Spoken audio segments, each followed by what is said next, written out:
Hello guys, welcome to Shiva Reddy logics. మనం last ఎపిసోడ్లో ఒక చిన్న వర్క్ అనేది ఇచ్చాము. ఏంటి అంటే ఫీఫాకి సంబంధించి 2023కి బెస్ట్ ప్లేయర్ అవార్డు అనేది ఎవరికి వచ్చింది అని మెయిన్కి వచ్చేసి మనం చెప్పడం అయితే జరిగింది. లియోనల్ మెస్సీకి వచ్చింది. అండ్ ఉమెన్ కేటగిరీలో వచ్చేసి ఓకేనా ఆంటెనో బొనామా గారికి అయితే రావడం అయితే జరిగింది. ఓకే, 29th ఎపిసోడ్లో వచ్చేసి జనవరి మంత్లో ఏవైతే ఇంపార్టెంట్ ఈవెంట్స్ అనేవి ఉన్నాయో అవన్నీ కూడా ఒకసారి మళ్ళీ డిస్కస్ చేద్దామండి. Okay, first one, when is the national girl child day is observed. Okay, ఇక్కడ నేషనల్ అడుగుతున్నారా ఇంటర్నేషనల్ అడుగుతున్నారా? ఎందుకంటే డేస్లో తీసుకుంటే మనకి national days are also important and international days కూడా ఇంపార్టెంటే. కాబట్టి national girl day child day అనేది ఎప్పుడు సెలబ్రేట్ చేసుకుంటారమ్మా అంటే 24th January. 24th January is observed as the national girl child day కింద అనేది సెలబ్రేట్ చేసుకోవడం అయితే జరుగుతుంది. ఓకే, మరి 12th జనవరి ఎలా సెలబ్రేట్ చేసుకుంటున్నారు అంటే నేషనల్ యూత్ డే కింద అనేది సెలబ్రేట్ చేసుకోవడం అయితే జరుగుతుంది. And March 8th is the international women's day. March 8th is the international women's day. October 11th is the international girl child day కింద అనేది సెలబ్రేట్ చేసుకోవడం అయితే జరుగుతుంది. ఇవన్నీ కూడా మనకి రిపీటెడ్గా ఎగ్జామినేషన్లో అడిగినవి, అందుకోసమే ఇవన్నీ కూడా ఒక చోట మెన్షన్ చేసుకోండి, ఈజీగా ఉంటుంది. ఓకే, అయితే దీనికి సంబంధించి థీమ్ ఏంటంటే 2024కి సంబంధించి ఓకేనా, digital generation our time. Okay, our time our rights our future అనేది థీమ్ అనేది కూడా తీసుకోవడం అయితే జరిగింది. Simply remember digital generation. Okay, next, when is the 14th national voters day schedule to be celebrated. ఓకేనా, ఇక్కడ వచ్చేసి మనకి ఏంటమ్మా అంటే నేషనల్ ఓటర్స్ డే అనేది ఎప్పుడు సెలబ్రేట్ చేసుకుంటారు అంటున్నారు. ఎందుకంటే ఇది కూడా ఇంపార్టెంట్. ఎందుకు అంటే మనకి election commission of India establish చేసి అప్రాక్సిమేట్లీ మనకు వచ్చేసి 75 years అనేది కంప్లీట్ అయింది. అందుకోసమే ఈ క్వశ్చన్ అనేది ప్రిపేర్ చేయడం అయితే జరిగింది. మనకి ఎలక్షన్ కమిషన్ ఆఫ్ ఇండియా తీసుకుంటే 25th జనవరి 1950 నుంచి మనకి ఎలక్షన్ కమిషన్ ఆఫ్ ఇండియా అనేది ఇంప్లిమెంటేషన్లోకి రావడం అయితే జరిగింది. ఆ రోజే మనకు వచ్చేసి 25th January is identified as the national voters day. Okay, ఈ డే అంటే నేషనల్ ఓటర్స్ డే కింద అనేది సెలబ్రేట్ చేసుకోవడం అయితే జరుగుతుంది. ఓకే, 25th జనవరి వచ్చేసి ఏంటంటే నేషనల్ ఓటర్స్ కింద సెలబ్రేట్ చేసుకోవడం అయితే జరుగుతుంది. Okay, 14th national voters day దానికి సంబంధించి ఏంటంటే థీమ్ అనేది చాలా చాలా ఇంపార్టెంట్. అండ్ నెక్స్ట్ వచ్చేసి ఏంటంటే దీనికి సంబంధించి ఇనాగ్రేషన్ చీఫ్ గెస్ట్ కింద ఎవరు అటెండ్ అయ్యారు అంటే the president of India Draupadi Murmu గారు వచ్చేసి అటెండ్ అవ్వడం అయితే జరిగింది. ఓకే, ద థీమ్ వచ్చేసి ఏంటమ్మా అంటే nothing like voting, I vote for sure. ఎందుకంటే రీసెంట్గా ఎలక్షన్స్ కూడా జరుగుతూ ఉన్నాయి కాబట్టి దానికి సంబంధించి థీమ్ అనేది ఖచ్చితంగా important. Nothing like voting, I vote for sure. Okay, దీనికి సంబంధించి అదర్ కంట్రీస్ డెలిగేట్స్ ఎవరైతే ఉంటారో వాళ్ళు కూడా ఈ ఈవెంట్లో అనేది పార్టిసిపేట్ చేయడం అయితే జరిగింది. అయితే ఇంకా దీనికి ఎడిషన్గా ఏంటంటే రీసెంట్గా మనకి ఇంటర్నేషనల్స్కి సంబంధించి ఓటర్స్ సంబంధించి అయితే ఎలక్షన్ కమిషన్ ఆఫ్ ఇండియా అనేది ఒక ప్రోగ్రామ్ అనేది కండక్ట్ చేయడం అయితే జరిగింది. దానికి సంబంధించి 23 కంట్రీస్ యొక్క డెలిగేట్స్ వచ్చారు. 23 కంట్రీస్ నుంచి 75 డెలిగేట్స్ కూడా ఈ ఈవెంట్లో అనేది పార్టిసిపేట్ చేయడం అయితే జరిగింది. అది కూడా చాలా చాలా ఇంపార్టెంట్. అండ్ దట్టు ఎలక్షన్స్ జరుగుతున్నాయి కాబట్టి అది కూడా ఒకసారి జాగ్రత్తగా చూడండి. Okay, next very very important అమ్మా, బీసీసీఐ అవార్డ్స్ అనేది 2024లో అనేది అనౌన్స్ చేయడం అయితే జరిగింది. దట్టు ఏంటమ్మా అంటే లాస్ట్ 4 yearsలో వచ్చేసి బికాస్ ఆఫ్ కోవిడ్ వల్ల ఈ అవార్డ్స్ అనేది పబ్లిష్ చేయలేదు. ఎట్ ఏ టైం 4 years కలిపి ఒకేసారి 2024లో ఈ అవార్డ్స్ అనేది పబ్లిష్ చేయడం అయితే జరిగింది. చాలా చాలా ఇంపార్టెంట్. బీసీసీఐ అవార్డ్స్ వచ్చేసి ఏంటమ్మా అంటే యాన్యువల్ ఫెలిసిటేషన్, అంటే ప్రతి సంవత్సరం కూడా ఈ అవార్డ్స్ అనేది ఇవ్వడం అయితే జరుగుతుంది. కాకపోతే కోవిడ్ వల్ల వచ్చేసి మనకి 2019 దగ్గర నుంచి వచ్చేసి అవార్డ్స్ అనేది ఇవ్వలేదు. అయితే మొత్తానికి కలిపి ఎప్పుడు ఇచ్చారమ్మా అంటే 2024లో వచ్చేసి పబ్లిష్ చేయడం అయితే జరిగింది. మొట్టమొదటిసారిగా 2006 అండ్ 7 సంవత్సరాల్లో వచ్చేసి దీన్ని స్టార్ట్ చేయడం అయితే జరిగింది. ఏంటంటే బీసీసీఐ అవార్డ్స్ అనేది స్టార్ట్ చేయడం అయితే జరిగింది. అయితే 2019 దగ్గర నుంచి 2024 వరకు కూడా దీన్ని ఒకేసారి ఈ 4 సంవత్సరాలు కలిపి ఒకేసారి అవార్డ్స్ అనేది పబ్లిష్ చేయడం అయితే జరిగింది. దట్టు ఏంటమ్మా అంటే ఈ అవార్డ్స్లో తీసుకుంటే మనకి చాలా కేటగిరీస్ ఉన్నాయి. ఆ కేటగిరీస్లో ఎవరెవరికి వచ్చాయి అనేది మనం చాలా జాగ్రత్తగా గుర్తుపెట్టుకోవాలి. దట్టు ఏంటి అంటే 4 years కాబట్టి ఏ ఇయర్ ఎవరెవరికి వచ్చింది అనేది కూడా మనం చాలా జాగ్రత్తగా గుర్తుపెట్టుకోవాల్సి ఉంటుంది. ఓకేనా. Best international cricketer of the year men's కేటగిరీలో తీసుకుంటే 2019లో వచ్చేసి ఎవరికి ఇచ్చారమ్మా అంటే మొహమ్మద్ షమి గారికి వచ్చేసి అనౌన్స్ చేయడం అయితే జరిగింది. అదే 2020 అండ్ 21లో తీసుకుంటే రవిచంద్రన్ అశ్విన్కి వచ్చేసి అనౌన్స్ చేయడం అయితే జరిగింది. 2021 అండ్ 22లో తీసుకుంటే బుమ్రా గారికి వచ్చేసి అనౌన్స్ చేయడం అయితే జరిగింది. అండ్ 2022 అండ్ 23లో తీసుకుంటే ఎవరికి వచ్చారమ్మా అంటే శుభన్ గిల్ గారికి వచ్చేసి అనౌన్స్ చేయడం అయితే జరిగింది. దట్టు మనకి 2023 అనేది ఇవి చాలా చాలా ఇంపార్టెంట్. ఎందుకంటే రీసెంట్ ఇవి కాబట్టి ఇవి ఖచ్చితంగా గుర్తుపెట్టుకోవాలి. ఇన్ కేస్ మనల్ని ఎలా అడుగుతారు అంటే మిస్ మ్యాచ్ చేసి అడగడానికి కూడా ఛాన్సెస్ అనేది చాలా ఎక్కువగా ఉంటాయి. ఎందుకంటే ఇక్కడ మనకి 4 నేమ్స్లో ఏదో ఒక నేమ్ ఇచ్చేసి ఇందులో ఎవరికి వచ్చేసి international player of the year రాలేదు అని అడగడానికి కూడా ఛాన్స్ అనేది కూడా ఉంటుంది. అందుకోసం ఈ నేమ్స్ అనేవి చాలా చాలా జాగ్రత్తగా గుర్తుపెట్టుకోండి. 2023 అండ్ 24కి వచ్చేసి సుమన్ గిల్ గారికి వచ్చేసి అనౌన్స్ చేయడం అయితే జరిగింది. Okay. Next best international cricketer of the year in terms of the women category, అంటే మహిళల్లో తీసుకుంటే ఈ అవార్డు ఎవరికి వచ్చింది. ఇక్కడ చాలా ఈజీ గుర్తుపెట్టుకోవచ్చమ్మా, ఇద్దరికే వచ్చింది. 2 టైమ్స్ అనేది ఇవ్వడం అయితే జరిగింది. ఎవరమ్మా అంటే దీప్తి శర్మ గారికి వచ్చేసి 2019 అండ్ 2020కి అండ్ 2022 అండ్ 23కి అనేది అనౌన్స్ చేయడం అయితే జరిగింది. ఎవరు? దీప్తి శర్మ గారికి. అదే మెన్స్లో 2023లో ఎవరికి వచ్చింది? శుభన్ గిల్ గారికి వచ్చేసి అనౌన్స్ చేయడం అయితే జరిగింది. అలా ఇంటర్లింక్ చేసుకోండి. ఓకే. నెక్స్ట్ వచ్చేసి 2021 అండ్ 22కి వచ్చేసి 2 ఇయర్స్ కలిపి ఎవరికి వచ్చిందమ్మా అంటే స్మృతి మందానాకు వచ్చేసి అనౌన్స్ చేయడం అయితే జరిగింది. మనకి ఏంటమ్మా అంటే ఇంటర్నేషనల్ సంబంధించినవి కాబట్టి ఇవి ఖచ్చితంగా మనం గుర్తుపెట్టుకోవాలి.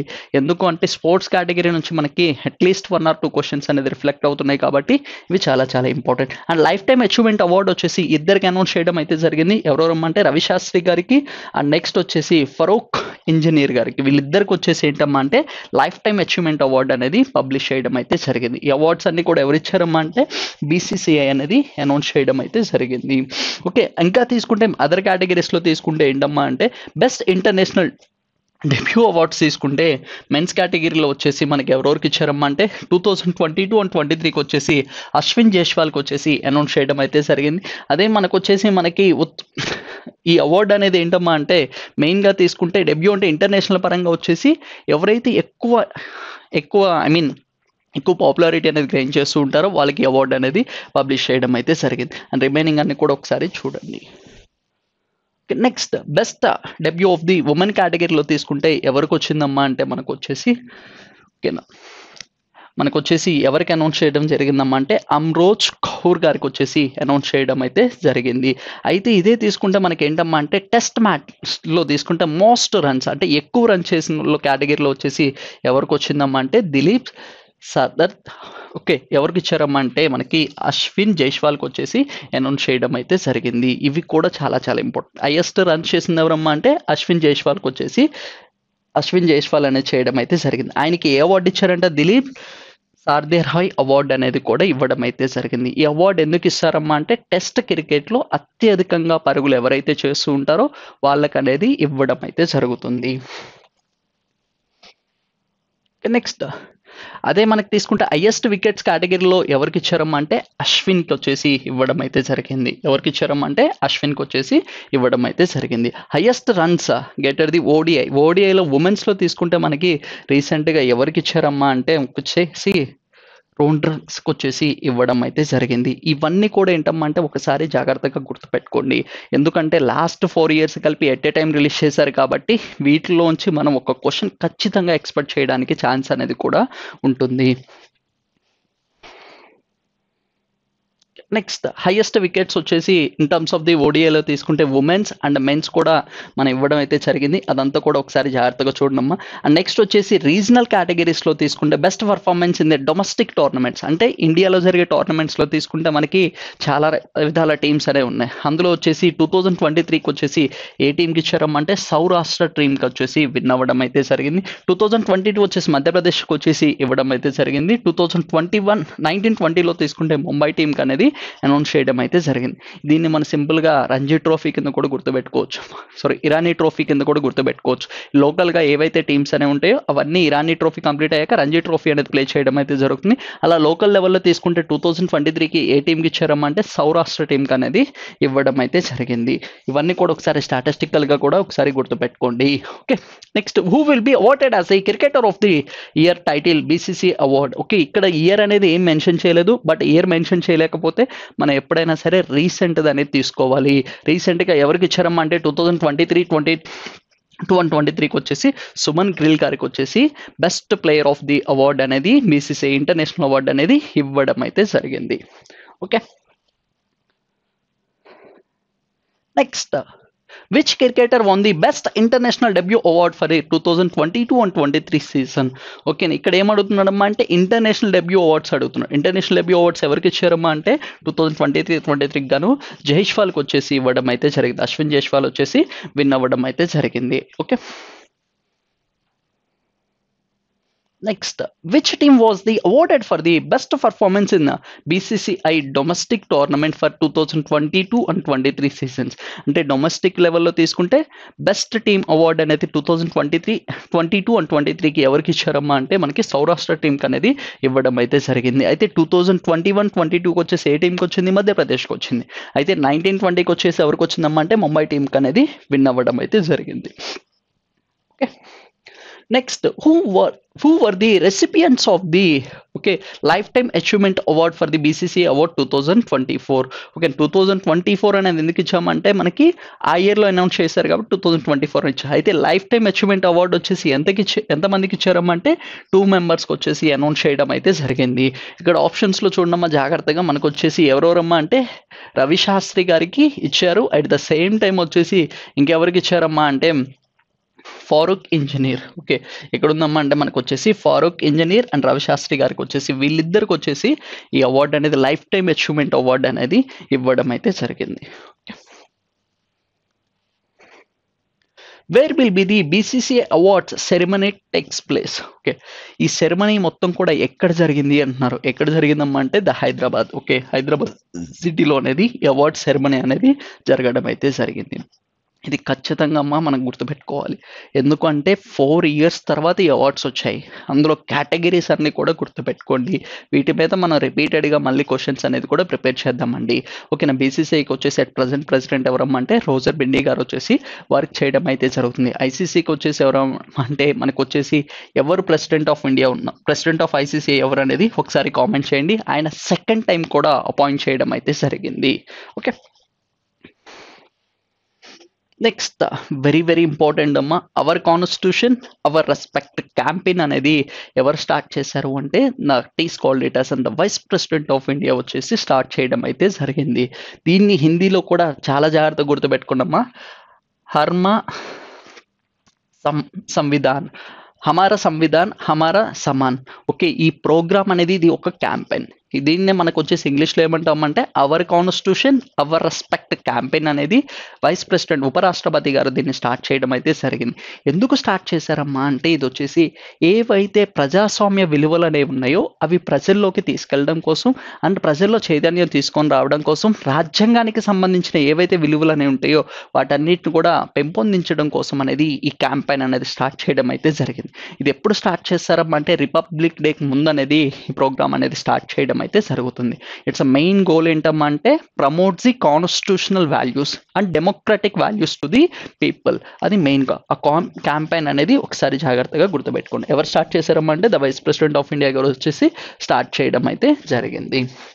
ఓకే, అండ్ సిటిజన్స్కి ఏవైతే ఆపర్చునిటీస్ ఉన్నాయో అవన్నీ కూడా ఒకసారి అవన్నీ కూడా ఒకసారి వాళ్ళకి గుర్తు చేయడం కోసం, వాటి మీద అవేర్నెస్ తీసుకొని రావడం కోసం కూడా ఇలా చేయడం అయితే జరుగుతుంది. ఇందులో కొన్ని ఇనిషియేటివ్స్ కూడా తీసుకొని వచ్చారు. ఏంటమ్మా అంటే సబ్కో న్యాయ్, ప్రతి ఒక్కరికి కూడా న్యాయం అనేది రావాలి. హర్ ఘర్ న్యాయ్, ప్రతి ఇంటికి కూడా ఏంటమ్మా అంటే న్యాయం అనేది రావాలి అని ఓకేనా, now Bharat now Sankalp.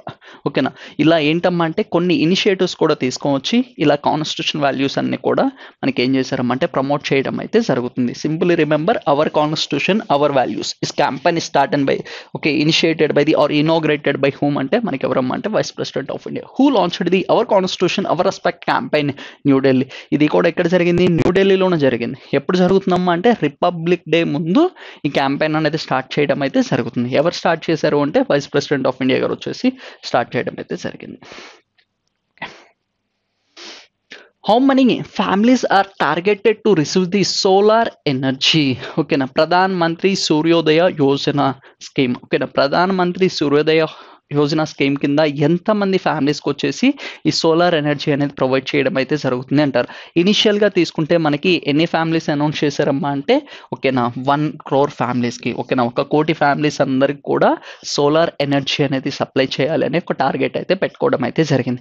Now India is the third in terms of the renewable energy, solar energy. Solar ఎనర్జీలో తీసుకుంటే India stands in the 3rd position. ఒకప్పుడు 4th పొజిషన్లో ఉండేది, ఇప్పుడు వచ్చేసి ఏంటమ్మా అంటే మనం జపాన్ని సర్పాస్ చేసి 3rd పొజిషన్లోకి అనేది రావడం అయితే జరిగింది. ఈ సోలార్ ఎనర్జీ ఉన్నప్పుడు ఇంటర్నేషనల్ సోలార్ అలయన్స్ అంటాం.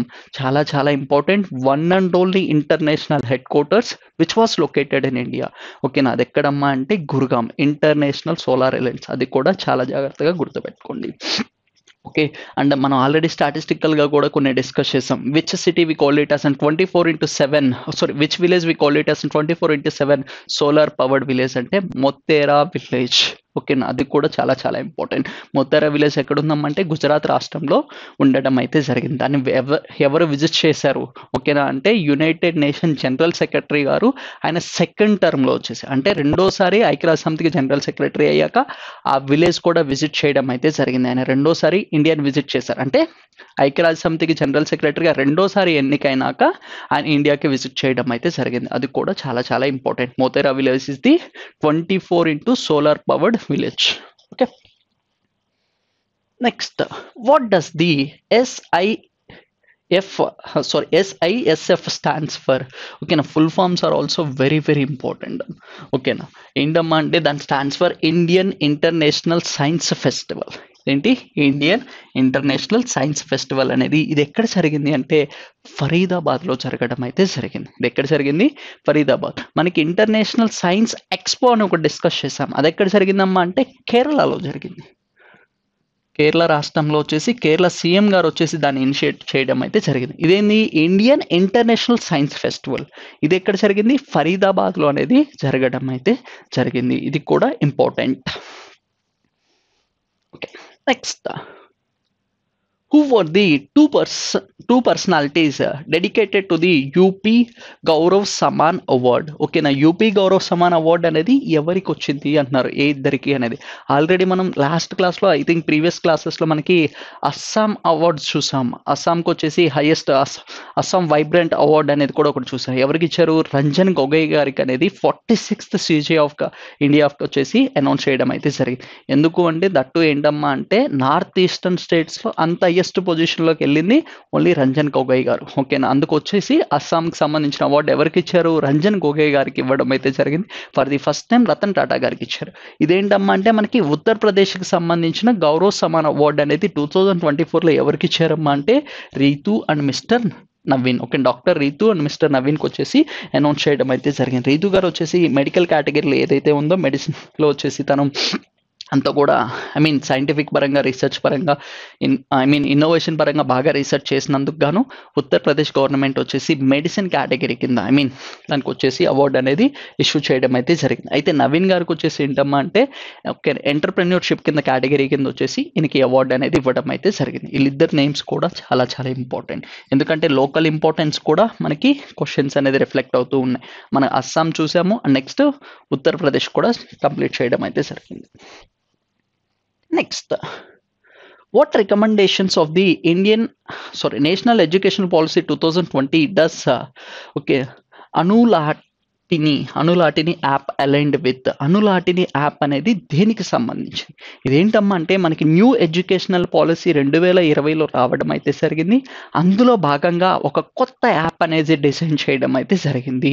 ఎందుకు అంటే ఈ అనులాటిని యాప్ అనేది ఏవైతే మనకి ఇండియా వచ్చేసి డైవర్సిఫైడ్ కంట్రీ అంటాం. ఎందుకంటే so many languages so many cultures are there. ఒక్కొక్క స్టేట్కి చేంజ్ అవుతూ ఉంటుంటే ఒక్కొక్క లాంగ్వేజ్ అనేది ఉంటుంది. అందుకోసం ఏంటమ్మా అంటే ఎలాంటి డిఫికల్టీస్ లేకుండా స్టూడెంట్స్కి మెటీరియల్స్ అన్నీ కూడా వాళ్ళ మదర్ టంగ్లో యాక్సెస్ చేయడం కోసము అండ్ మదర్ టంగ్లో ఏదైతే మెటీరియల్స్ అనేవి ఉంటాయి అవన్నీ కూడా ప్రొవైడ్ చేయడం కోసం వచ్చేసి గవర్నమెంట్ ఆఫ్ ఇండియా ఇనిషియేట్ చేసిందే ప్రోగ్రామ్ ఏంటమ్మంటే అనులాటిని యాప్. అనులాటిని యాప్ అనేది దేనికి సంబంధించిందమ్మంటే importance of studying in the mother tongue. ఓకేనా, మాతృభాషలో వాళ్ళు ఏదైతే ఉంటుందో అధ్యయనం చేయడం కోసం తీసుకువచ్చిన యాప్ నేమ్ ఏంటి అనులాటిని. ఇది ఎందులో భాగం అమ్మ అంటే new educational policy 2020. Okay, next Anuvadini app అనేది ఎవరు లాంచ్ చేశారమ్మా అంటే ద గవర్నమెంట్ ఆఫ్ ఇండియా వాళ్ళు వచ్చేసి లాంచ్ చేయడం అయితే జరిగింది. ఓకే, మెయిన్గా వచ్చేసి మదర్ టంగ్లో వచ్చేసి ప్రమోట్ చేయడం కోసం. Okay, which session of the United Nations General Assembly is Dennis Francis currently presiding over. ఓకేనా, ఇది కూడా చాలా చాలా ఇంపార్టెంట్. ఇది కూడా ఎక్కడ జరిగిందంటే ఇండియాలో జరిగింది. ఇండియాకి విజిట్ చేయడం అయితే జరిగింది. ఎవరమ్మా అంటే డైనిస్ ఫ్రాన్సిస్. ఈ డైనిస్ ఫ్రాన్సిస్ అనే ఆయన ఐక్యరాజ్య సమితికి సంబంధించి జనరల్ అసెంబ్లీ, మనకి ఐక్యరాజ్య సమితిలో తీసుకుంటే 6 ఆర్గాన్స్ ఉంటాయి. General assembly, security council, next వచ్చేసి మనకి ఏంటంటే international court of justice, port trust, ఓకేనా, సెక్రటరియేట్, ఇలా మనకి తీసుకుంటే కొన్ని ఆర్గాన్స్ అనేవి ఉంటాయి. అందులో మనకి తీసుకుంటే ఈ జనరల్ అసెంబ్లీకి సంబంధించిన ప్రెసిడెంట్ డానిస్ ఫ్రాన్సిస్ గారు ఇండియాకి విజిట్ చేయడం అయితే జరిగింది. అయితే ఇక్కడ మనకి అడుగుతున్నారు, ఎన్నో సెక్షన్ అప్పుడు ఈయనకి ప్రెసిడెంట్ కింద వర్క్ చేయడం అయితే జరిగింది అంటున్నారు. ఏంటమ్మా అంటే 78th సెషన్కి వచ్చేసి ప్రెసిడెంట్ కింద వర్క్ చేయడం అయితే జరిగింది. దట్టు ఆయన అదే పొజిషన్లో ఉన్నప్పుడు ఇండియాకి కూడా విజిట్ చేయడం అయితే జరిగింది. ఆన్సర్ ఏంటమ్మంటే 78th session. Okay, next, where will be the Republic Day parade takes place with the participation of tri services women contingent. ఇది చాలా చాలా important. For the first time all women regiments అంటే 3 మనకి ఏదైతే త్రివిధ దళాలు ఉన్నాయో ఆ 3 కూడా ఓన్లీ మహిళలే పెరేడ్లో పార్టిసిపేట్ చేయడం అయితే జరుగుతుంది. ఓకేనా, అది ఎక్కడ జరిగింది అంటున్నారు. ఇక్కడ చూడమ్మా, చాలా అంటే అందరం కూడా ఏమనుకుంటారంటే ఆప్షన్ చూసినప్పుడు రాజ్పథ్ అనుకుంటారు, ఆర్ ఇండియా గేట్ అనేది, ఆర్ కర్తవ్య మార్గమా, ఆర్ ఎర్రకోట. మనకి రెడ్ కోట్ అనేది ఎప్పుడు కూడా రిపబ్లిక్ డేకి సంబంధించింది కాదు. అది ఇండిపెండెన్స్ డే రోజు the prime minister of India will host the flag and Red Fort మీద జెండా ఎగరేస్తారు. ఇక్కడ ఏమడిగారు, Republic Day, India Gate and next వచ్చేసి రాజ్పథ్. ఒకప్పుడు మనం ఏమనే వాళ్ళం అంటే ఆ పెరియడ్ పాత్ను వచ్చేసి రాజ్పథ్ అనేది పిలవడం అయితే జరుగుతుంది. అయితే 2022 సంవత్సరం దగ్గర నుంచి ఈ రాజ్పథ్ను కాస్త రీనేమ్ చేయడం అయితే జరిగింది. దాన్ని ఏమన్నారు అంటే కర్తవ్య మార్గం. ఇక్కడ కర్తవ్య మార్గం కింద పిలవడం అయితే జరుగుతుంది. ఏంటి, మనకి రాష్ట్రపతి భవన్ దగ్గర నుంచి ఇండియన్ గేట్ వరకు కూడా మనకి అప్రాక్సిమేట్లీ డిస్టెన్స్ ఎంత ఉంటుందమ్మా అంటే 3 కిలోమీటర్స్ ఉంటుంది. ఆ 3 కిలోమీటర్స్ని ఓల్డ్ నేమ్ ఏమని పిలిచేవాళ్ళు, రాజ్పథ్గా పిలవడం అయితే జరిగింది. దాన్ని రీనేమ్ చేసి ఇప్పుడు ఏమంటున్నారమ్మంటే కర్తవ్య మార్గం. ఓకేనా, ఇక్కడ వచ్చేసి ఏంటమ్మా అంటే మనకు వచ్చేసి త్రివిధ దళాలకు సంబంధించిన ఆల్ ఉమెన్స్ అనేవాళ్ళు పెరేడ్ చేయడం అయితే జరుగుతుంది. ఇది కూడా చాలా చాలా ఇంపార్టెంట్. ఈ ఈవెంట్ అనేది ఏంటమ్మా అంటే మొట్టమొదటిసారిగా ఇలాంటి ఈవెంట్ అనేది జరుగుతుంది. ఇది కూడా జాగ్రత్తగా చూడండి. అయితే మనకి ఎట్ ప్రజెంట్ వచ్చేసి 2024 గాను 75th రిపబ్లిక్ డే అనేది సెలబ్రేట్ చేసుకోవడం అయితే జరుగుతుంది. ఈ 75th రిపబ్లిక్ డేకి చీఫ్ గెస్ట్గా ఎవరు అటెండ్ అయ్యారు అనేది ఒకసారి కామెంట్ చేయండి.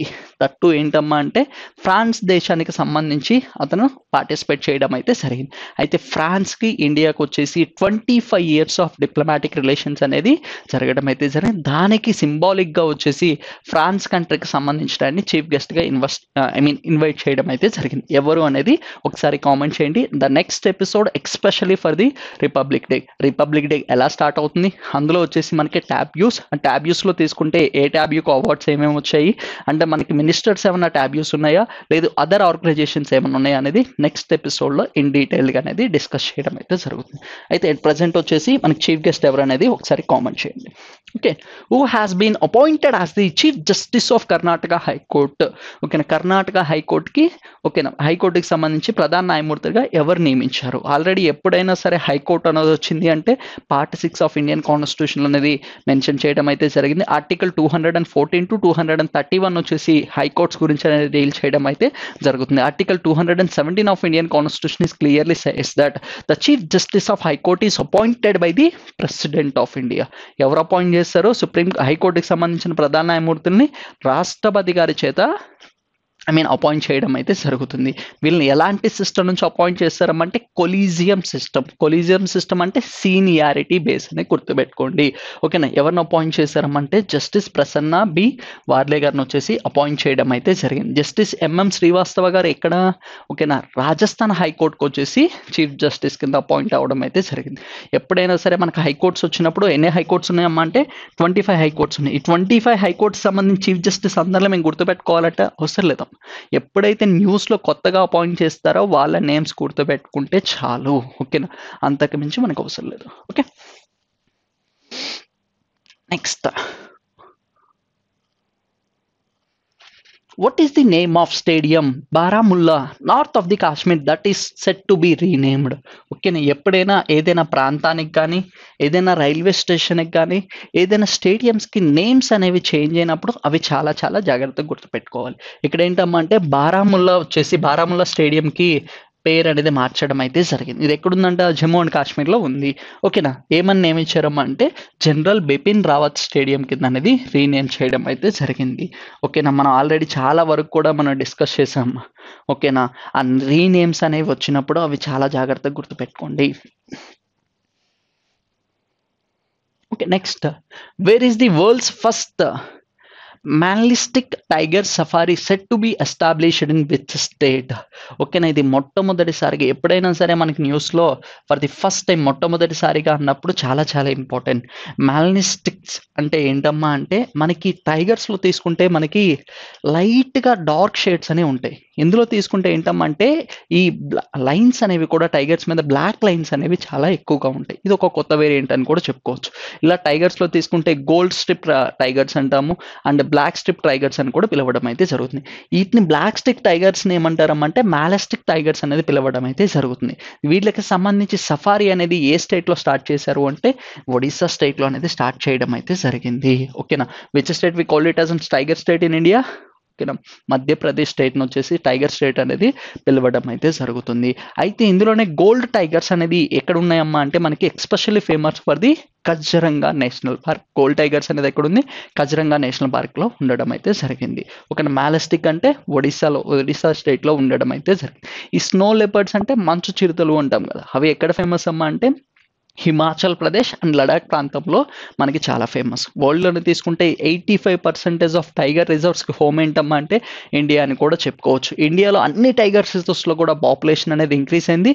బట్ వన్ ఏరియాలో అనేది ఇంక్రీజ్ అవ్వలేదు. ఎక్కడమ్మా అంటే మనకు వచ్చేసి నాగార్జున సాగర్ టైగర్ రిజర్వ్స్లో వచ్చేసి టైగర్స్ కౌంట్ అనేది ఇంక్రీజ్ అవ్వలేదు. అన్ని ప్రాంతాల్లో కూడా మన టైగర్స్ కౌంట్ అనేది కూడా ఇంక్రీజ్ అవ్వడం అయితే జరిగింది. రీసెంట్గా తీసుకుంటే మన కజకిస్తాన్కి సంబంధించి స్నో లెపర్డ్ అనేది వాళ్ళ అఫీషియల్ నేషనల్ సింబల్ కింద కూడా అనౌన్స్ చేయడం అయితే జరిగింది. అలా వచ్చినప్పుడు అన్ని కూడా 1-2 సార్లు ఇంటర్ రిలేట్ చేసుకోండి. ఇంటర్ రిలేట్ చేసుకుంటే చాలా ఈజీగా గుర్తుంటాయి. Okay, next, who వోన్ the title of miss America beauty pension 2024? ఓకేనా, ఇలాంటివి వచ్చినప్పుడు కూడా చాలా జాగ్రత్తగా చూడమ్మా. ఇది వచ్చేసి ఎవరికి వచ్చింది అంటే అమెరికన్కి రావడం అయితే జరిగింది. మాన్సన్ మార్షా గారికి వచ్చేసి అవార్డు అనేది ఇవ్వడం అయితే జరిగింది. Okay, next, where did the exercise Desert Knight takes place? Okay, Desert Knight వచ్చేసి ఏంటమ్మా అంటే it's a setting of 3 countries. ఎన్ని కంట్రీస్ పార్టిసిపేట్ చేసాయమ్మా అంటే 3 కంట్రీస్ అనేది పార్టిసిపేట్ చేయడం అయితే జరిగింది. India, France and UAE. ఓకేనా, ఈ 3 కంట్రీస్ కలిపి ఒక విన్యాసం అనేది చేయడం అయితే జరిగింది. వాళ్ళు ఏమని పిలుస్తున్నారమ్మంటే డెజర్ట్ నైట్ అనేది పిలవడం అయితే జరిగింది. ఈ విన్యాసం ఎక్కడ జరిగింది అంటున్నారు. ఎక్కడమ్మా అంటే అరేబియన్ సీలో అనేది జరగడం అయితే జరిగింది. ఓకేనా, ఎప్పుడైనా సరే విన్యాసాలు వచ్చినప్పుడు అవి చాలా జాగ్రత్తగా గుర్తుపెట్టుకోండి. ఇది ఎవరికి సంబంధించిందమ్మా అంటే ఇండియన్ ఆర్మీకి సంబంధించింది. ఇది కూడా చూసుకోండి. ఎన్ని కంట్రీస్ పార్టిసిపేట్ చేశారు? 3 కంట్రీస్ అనేది పార్టిసిపేట్ చేయడం అయితే జరిగింది. Okay, next, where is the second edition of exercise Cyclone schedule to be takes place?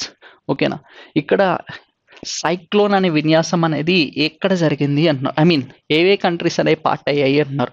One is that is called it as an India, and second country వచ్చేసి ఏంటమ్మా అంటే ఇందులో Egypt. ఈ రెండు కంట్రీస్ కలిసి ఈ విన్యాసం అనేది చేయడం అయితే జరిగింది.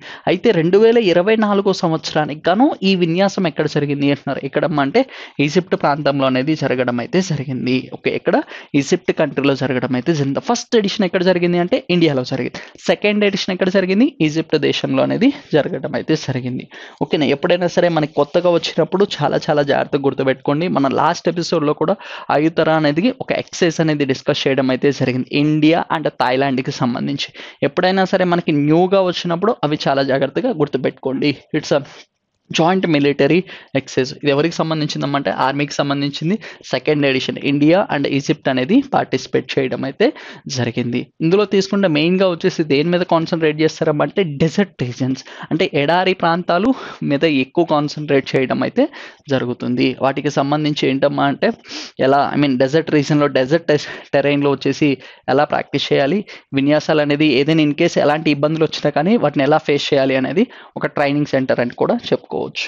Okay, this is all about it today's class అమ్మ. అండ్ నెక్స్ట్ క్లాస్కి వచ్చేసి చాలా చాలా ఇంపార్టెంట్ మన రిపబ్లిక్ డేకి సంబంధించి అన్నీ కూడా డీల్ చేయడం అయితే జరుగుతుంది. అట్ ప్రజెంట్ వచ్చేసి మనం 75 years ఆఫ్ రిపబ్లిక్ డే అనేది సెలబ్రేట్ చేసుకోవడం అయితే జరుగుతుంది. ఆ 75 రిపబ్లిక్ డేకి వచ్చేసి చీఫ్ గెస్ట్గా ఎవరు అటెండ్ అయ్యారు అనేది ఒకసారి కామెంట్ చేయండి. Thank you.